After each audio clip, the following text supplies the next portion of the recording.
चलिए स्टूडेंट्स, आज हम पढ़ना स्टार्ट करते हैं सबसे पहले कि डाइलेक्ट्रिक यानी कि परावैद्युत क्या होता है।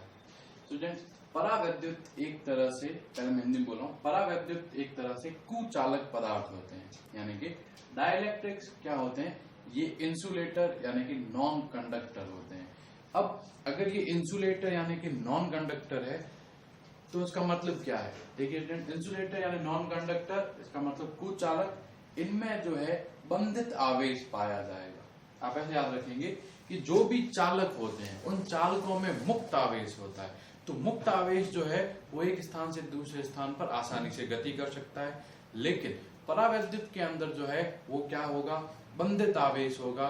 तो बंधित आवेश क्या होगा, आसानी से एक जगह से दूसरी जगह पे गति नहीं कर सकता।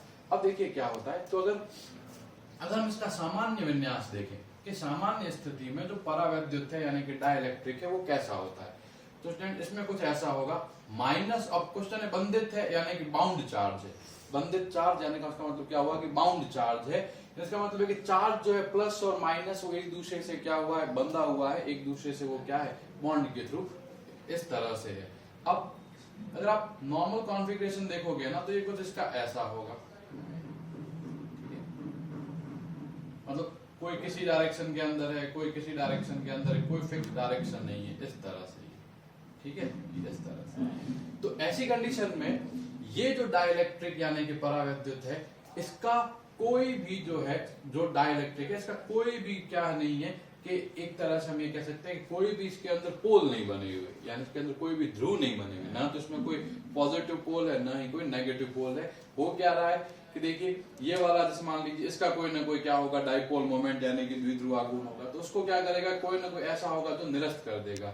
यानी ऐसी कंडीशन में अगर हम देखें तो इसका जो पोलराइजेशन है, एक शब्द होता है पोलराइजेशन और हिंदी में इसे हम कहेंगे ध्रुवण। पोलराइजेशन यानी ध्रुवण की वैल्यू क्या होती है, 0 होती है डाइलेक्ट्रिक, यानी कि परावैद्युत का जो ध्रुवण का जो मान है वो कितना होता है, 0 होता है। पोलराइजेशन का मान कितना होता है, 0 होता है। जब ये ऐसे ही पड़ा, जैसे मान लीजिए कि ये लकड़ी का डस्टर है तो एक तरह से डाइलेक्ट्रिक है, तो अगर इसका अगर हम नेट पोलराइजेशन यानी ध्रुवण देखेंगे तो कितना होगा, 0 होगा। लेकिन जब आप इसे क्या करोगे, बाह्य विद्युत क्षेत्र में रखोगे, यानी क्या करोगे आप, एक्सटर्नल इलेक्ट्रिक फील्ड में रखोगे, तो देखना स्टूडेंट्स क्या होगा, ये हमारे पास एक एक्सटर्नल इलेक्ट्रिक फील्ड है यानी कि बाह्य विद्युत क्षेत्र है E, ठीक है। अब इसमें हमने क्या करा, इस डाइलेक्ट्रिक यानी कि इस परावैद्युत को रख दिया। अब स्टूडेंट गौर से देखिए यहाँ पर ये वाले जो डाइलेक्ट्रिक के जो चार्ज है सारे बाउंड चार्ज, यानी एक तरह से ये क्या बना रहे हैं, ये ऐसा बना रहा है, ये ऐसा बना रहा है, यानी ये सारे के सारे क्या बना रहे हैं, डाइपोल्स बना रहे हैं यानी कि द्विध्रुव बना रहे हैं। अब हमें क्या पता है कि जब डाइपोल यानी कि द्विध्रुव को समरूप क्षेत्र में, समरूप विद्युत क्षेत्र यानी कि यूनिफॉर्म इलेक्ट्रिक फील्ड में रखा जाता है, तो सारा का सारा जो डाइपोल है वो इलेक्ट्रिक फील्ड के पैरेलल डायरेक्शन में क्या हो जाता है, अरेंज हो जाता है, क्योंकि थीटा इक्वल टू 0 डिग्री हमारी क्या होती है, स्टेबल इक्विलिब्रियम यानी कि स्थायी साम्यावस्था की शर्त होती है, वो कंडीशन होती है। तो देखो जितने भी ये डाइपोल हैं, जितने भी ये डाइपोल होंगे ना, सारे के सारे ऐसे एडजस्ट हो जाएंगे, क्योंकि यही इनका क्या है, स्टेबल इक्विलिब्रियम है यानी कि स्थायी साम्यावस्था है। इसमें माइनस यहाँ रहेगा, प्लस यहाँ, इसका भी माइनस यहाँ, प्लस यहाँ, इसका भी माइनस यहाँ, प्लस यहाँ, ये ऐसे, ये ऐसे। तो देखो जितने भी डाइपोल होंगे वो क्या होंगे, इलेक्ट्रिक फील्ड की डायरेक्शन में यानी कि विद्युत क्षेत्र की दिशा में क्या हो जाएंगे, खुद को कॉन्फ़िगर कर लेंगे, यानी खुद को अभिविन्यासित कर लेंगे। तो देखो अगर हम इसको देखें ना तो हमें कुछ ऐसा नजर आ रहा है कि देखिए यहाँ सारा का सारा नेगेटिव चार्ज इकट्ठा हो गया और इस तरफ सारा का सारा क्या हो गया, पॉजिटिव चार्ज इकट्ठा हो गया। यानी देखो ये वाला पूरा का पूरा जो पार्ट है, ये वाला जो पूरा का पूरा जो पार्ट है, इससे हम क्या बोल सकते हैं कि ये नेगेटिव है, क्योंकि इस पे सारा का सारा नेगेटिव चार्ज आ रहा है। इसी तरह से अगर यहां पर देखा जाए तो यहां सारा का सारा कौन सा चार्ज आ गया, पॉजिटिव। तो देखो ये वाला पार्ट क्या हो गया, नेगेटिव, ये वाला पार्ट क्या हो गया, पॉजिटिव। तो इस तरह का अगर जो डाइपोल इस तरह का जो हमारा डाइलेक्ट्रिक यानी कि परावैद्युत होगा, इसको हम क्या बोलेंगे, पोलराइज्ड बोलेंगे, यानी कि इसको हम क्या बोलेंगे कि ये क्या हो गया, ध्रुवित हो गया। यानी कि ये वाला जो, तो ये वाला जो डाइलेक्ट्रिक है जो पहले जो ये पराविद्युत, जो पहले जो है कोई भी इलेक्ट्रिक फील्ड में नहीं था तो उसका कोई भी पोलराइजेशन यानी कि ध्रुवण नहीं था, लेकिन जैसे ही हमने इसको एक्सटर्नल इलेक्ट्रिक फील्ड में रखा तो ये पोलराइज्ड यानी कि ध्रुवित हो गया। तो अब हुआ क्या गौर से देखना कि बाहर की तरफ तो इलेक्ट्रिक फील्ड कितना है माइनस। अब हम ये चीज देख के आए हैं ना कि जब भी, याद रखना, जब भी प्लस और माइनस का सेपरेशन होता है, प्लस और माइनस, तो हमेशा प्लस से माइनस की तरफ एक इलेक्ट्रिक फील्ड यानी कि विद्युत क्षेत्र उत्पन्न हो जाता है। जो इलेक्ट्रिक फील्ड जनरेट होगा वो हमेशा कहां से कहां की तरफ जनरेट होगा, प्लस से माइनस की तरफ जनरेट होगा। तो देखिए यहां पर देखिए प्लेट, यहां पर देखिए प्लस कहां रखा है, तो यहां जो प्लस है वो इस तरफ आ रखा है, माइनस कहां रखा है, इस तरफ आ रखा है। यानी क्या होगा कि इसके अंदर की तरफ, इसके अंदर की तरफ भी एक इलेक्ट्रिक फील्ड जनरेट हो जाएगा, लेकिन वो इस तरफ होगा। तो देखिए कि इसके अंदर वाला इलेक्ट्रिक फील्ड है ना वो इस तरफ है, इसको मैंने क्या बोल दिया EN। बाहर वाले को मैं क्या बोल देता हूं EX यानी कि एक्सटर्नल इलेक्ट्रिक फील्ड, बाह्य विद्युत क्षेत्र, और अंदर वाले को मैंने क्या बोल दिया EN। अब देखिए बाहर वाला ऐसे है तो अंदर वाला इस तरफ होगा, क्यों? क्योंकि प्लस यहाँ आ रखा है, माइनस यहाँ आ रखा है। इलेक्ट्रिक फील्ड हमेशा प्लस से माइनस की तरफ होता है। तो अगर आपको पूछा जाए कि नेट इलेक्ट्रिक फील्ड क्या होगा, कुल विद्युत क्षेत्र क्या होगा, तो कुल विद्युत क्षेत्र एक तो हमारे पास क्या है, बाह्य विद्युत क्षेत्र है, एक हमारे पास क्या है, अंदर वाला विद्युत क्षेत्र है। लेकिन देखो ये वाला इस तरफ है, ये वाला इस तरफ है, दोनों की डायरेक्शन ऑपोजिट है, तो बीच में हम क्या लगा देते हैं, माइनस लगा देते हैं। तो नेट इलेक्ट्रिक फील्ड किसके बराबर आ जाता है, external electric field minus internal electric field. तो देखो जैसे ही आपने इसको पोलराइज कर, देखो जब ये अध्रुवित था यानी कि अनपोलराइज्ड था, इनका कोई ध्रुवण नहीं होता, तो इसके अंदर कोई इलेक्ट्रिक फील्ड नहीं होता, कोई ना तो कोई इलेक्ट्रिक फील्ड होता है ना ही कोई पोलराइजेशन होता है। लेकिन जैसे ही हम इसे एक्सटर्नल इलेक्ट्रिक फील्ड में रखते हैं तो इसका पोलराइजेशन होने से क्या होता है, इसके अंदर की तरफ एक इलेक्ट्रिक फील्ड जनरेट हो जाएगा। इसके कारण जो नेट इलेक्ट्रिक फील्ड होगा वो क्या होगा, बाहर वाला इलेक्ट्रिक फील्ड माइनस अंदर वाला इलेक्ट्रिक फील्ड। तो सवाल है कि अब ये हम क्यों बढ़ रहे हैं, हमारे डाइलेक्ट्रिक परावैद्युत से क्या लेना देना। तो अभी आपको समझ में आएगा कि देखिए डाइलेक्ट्रिक यानी परावैद्युत भी, देखिए जैसे हमने संधारित्र का सिद्धांत पढ़ा, संधारित्र का सिद्धांत क्या था कि भाई कोई भी चालक यानी कोई भी कंडक्टर जो है उसका अगर हमें कैपेसिटेंस यानी कि धारिता बढ़ानी है तो उसके पास में क्या रख दीजिए, ग्राउंडेड कंडक्टर रख दीजिए यानी कि भू संपर्कित चालक रख दीजिए। तो उससे क्या हो जाता है, उसकी कैपेसिटी बढ़ जाती है, उसकी धारिता बढ़ जाती है। तो डाइलेक्ट्रिक डालने से भी कैपेसिटर की कैपेसिटेंस होगा बढ़ जाएगा। अब देखिए कैसे, ठीक है। जैसे मान लीजिए कि ये हमारा पैरेलल प्लेट कैपेसिटर है, पहले हम पैरेलल प्लेट कैपेसिटर को देखते हैं, ठीक है। अब ये पैरेलल प्लेट कैपेसिटर के अंदर आपने क्या भर दिया, एक डाइलेक्ट्रिक भर दिया, ये ठीक है, ये आपने एक डाइलेक्ट्रिक भर दिया, ठीक है। ये आपका क्या है, डाइलेक्ट्रिक है यानी कि परावैद्युत है। अभी इस केस से पहले कल परसों तक जो हमने देखा था, ठीक है, ये परावैद्युत है, ये डाइलेक्ट्रिक है। यहाँ पर क्या होता था, अभी हमारा एयर ही होता था यानी कि वायु ही होती थी। अब लेकिन यहाँ पे क्या है, परावैद्युत है यानी कि डाइलेक्ट्रिक है। अब देखिए कैसे किया जाएगा। प्लेटों के बीच की दूरी अभी भी क्या है, d है। जो भी प्लेट्स है इनका क्षेत्रफल हमारा क्या है, a है। जो भी एरिया है प्लेट्स का वो क्या है, a। ये वाली जो प्लेट्स है, इस वाली प्लेट पर प्लस और इस वाली प्लेट पर माइनस, इस वाली प्लेट पर प्लस क्यू आवेश है, इस वाली पे माइनस क्यू आवेश आ जाता है। ये तो पहले से कैपेसिटर था। अब इसके अंदर हमने क्या कर दिया, ये एक तरह से डाइलेक्ट्रिक रख दिया, ठीक है। अब देखिए क्या होगा।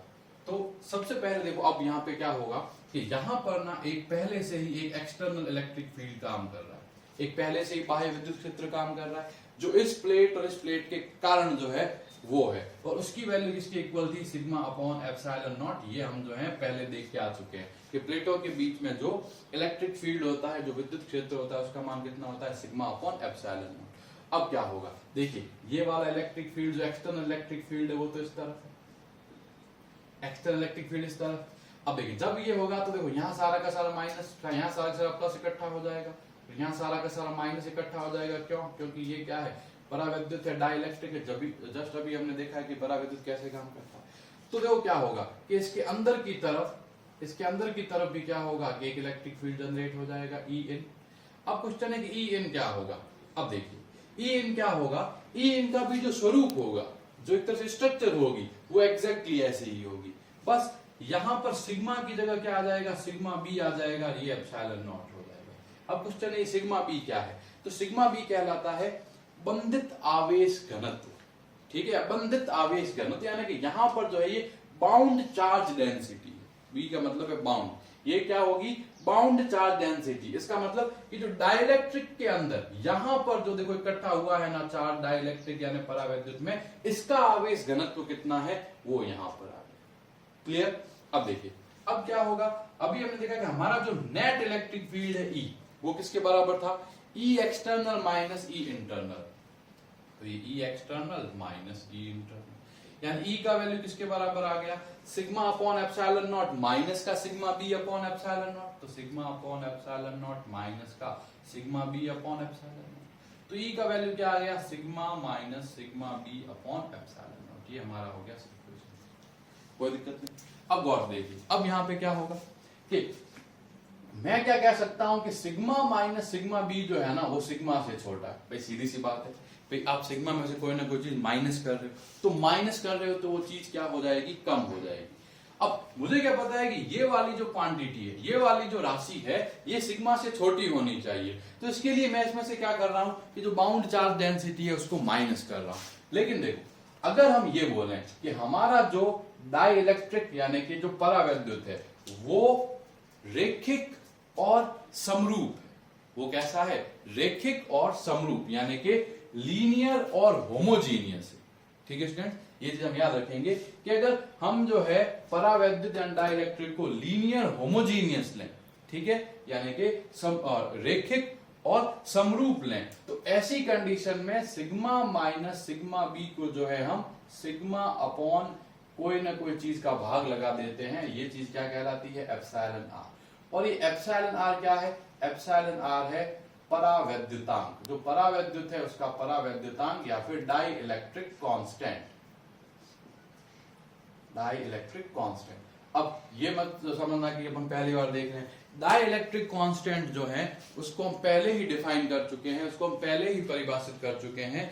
ये हमने कहां करा था कि जहां हमने कुलाम का नियम पढ़ा था, कुलाम्स लॉ पढ़ा था, वहां अपन जो है इसे डिफाइन कर चुके हैं। तो डाई इलेक्ट्रिक कांस्टेंट यानी कि जो परावैद्युत है उसको जो परावैद्युतांक है उसको हम इंग्लिश में क्या बोलेंगे, डाई इलेक्ट्रिक कांस्टेंट बोलेंगे। क्लियर हुई ये चीज? ठीक है, वहां आप देख लेना क्या होता है ये। तो देखो ये एप्सिलॉन आर जो है परावैद्युतांक कौन से किसका है, ये इसका है। ये जो परावैद्युत है इसका परावैद्युतांक हमें क्या करना है, इसमें लेना है। ठीक है, अब देखो अब हमें क्या देखना है कि इस प्लेट और इस प्लेट के बीच का पोटेंशियल डिफरेंस V किसके बराबर होता है। तो V की वैल्यू किसके इक्वल होती है, E इंटू डी। ठीक है, ओके, तो पहले हम E इंटू डी पहले देख लेते हैं E कितना होगा। तो देखो E कितना होगा, सिग्मा माइनस सिग्मा बी को हम क्या लिखेंगे, सिग्मा अपॉन एप्सिलॉन आर। तो देखो ये क्या हुआ, सिग्मा अपॉन एप्सिलॉन आर और एक एप्सिलॉन नॉट तो यहाँ है, तो ये एप्सिलॉन नॉट हो गया। ठीक है, अब देखिए अब V equal to E into D. ठीक है, ये हमने देख रखा है कि इस प्लेट और इस प्लेट के बीच का पोटेंशियल डिफरेंस क्या होता है, तो ये V इक्वल टू क्या हो जाता है, E इंटू डी। तो V equal to sigma upon epsilon R epsilon naught और इंटू क्या हो गया D। V इक्वल टू इसको मैं लिख सकता हूं Q, अब तो देखो एग्जैक्ट वही है ना, Q epsilon naught epsilon R into G। V upon Q कर दीजिए, तो V अपॉन Q किसके इक्वल आया, देखिए ये आया D अपॉन, मैं इसको लिख सकता हूं A epsilon naught epsilon R, A epsilon naught epsilon R. अब Q बटा V किसके इक्वल आया, A epsilon naught epsilon R upon D, और Q अपॉन V को हम क्या कहते हैं, C। तो देखो इसका देखो कितना आ गया, A epsilon naught epsilon R upon D।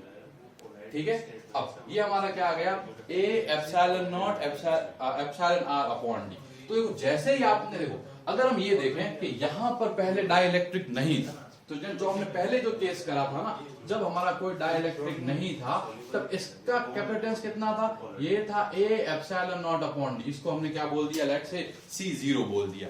तो अगर हम इसको C0 बोलेंगे तो देखो C की वैल्यू क्या हुई, A एप्सिलॉन अपॉन D हमारा क्या हो गया, C0। तो ये क्या हो गया, एप्सिलॉन R इंटू C0 हो गया। अब देखिए एप्सिलॉन R का मान हमेशा 1 से बड़ा होगा, एप्सिलॉन R की जो वैल्यू होगी वो क्या होगी, 1 से बड़ी होगी। तो गौर से देखिए कैपेसिटेंस बिना कोई डाइलेक्ट्रिक के C0 था, लेकिन जैसे ही आपने डाइलेक्ट्रिक फिल करा तो 1 से ज्यादा बड़ा हो गया, जो 1.5 2 गुना। तो हमेशा जो C की जो वैल्यू होगी ना वो एयर वाले C से क्या होगी, ज्यादा होगी। तो ये जो है परावैद्युत यानी कि जो डाइलेक्ट्रिक है इसका रोल होता है हमारा किसके अंदर, कैपेसिटेंस के अंदर, कि जैसे ही आप किसी ऐसी जगह पर जहां पे एयर है वहां पे आप डाइलेक्ट्रिक फिल कर देते हैं, यानी परावैद्युत फिल कर देते हैं, तो आपका जो सिस्टम होता है इसका कैपेसिटेंस यानी कि इसकी धारिता क्या हो जाती है, बढ़ जाती है।